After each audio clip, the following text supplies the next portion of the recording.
Semua orang mengira ia adalah orang saleh, rajin ke masjid, lisannya lembut, pakaiannya rapi.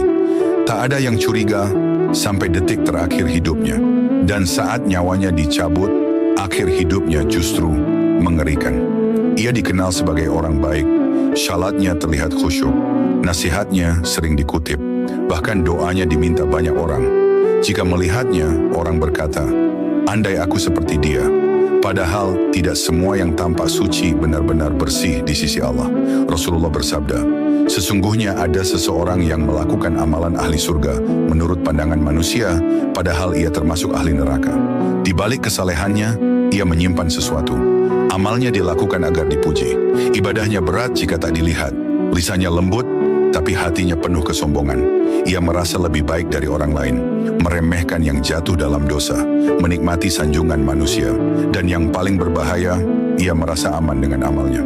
Allah berfirman, maka janganlah kamu menganggap dirimu suci.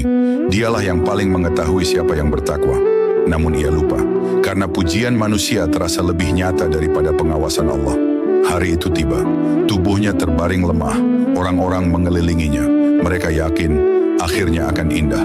Namun sesuatu terjadi saat diminta mengucapkan La ilaha illallah. Lisannya keluh, wajahnya gelisah, napasnya tersengal, matanya liar, seakan melihat sesuatu yang menakutkan. Ia tidak mengingat Allah, yang keluar justru kata-kata dunia. Rasulullah bersabda, seseorang akan dibangkitkan sesuai dengan apa yang ia cintai. Dan saat itu, yang paling ia cintai bukan Allah. Ia pergi tanpa kalimat tauhid, bukan karena kurang ilmu, bukan karena tak pernah sholat, tapi karena hatinya terikat pada selain Allah. Dan inilah yang paling menakutkan. Orang-orang yang terlihat saleh seringkali tidak merasa perlu memperbaiki niatnya. Rasulullah bersabda, sesungguhnya amal itu tergantung niatnya. Bukan banyaknya amal yang menyelamatkan, tapi keikhlasan yang terus dijaga sampai napas terakhir. Sekarang, biarkan pertanyaan ini masuk ke hatimu. Jika hari ini adalah akhir hidupmu, apakah amalmu dilakukan karena Allah atau karena manusia? Kesalehan yang dipamerkan tidak menjamin akhir yang indah.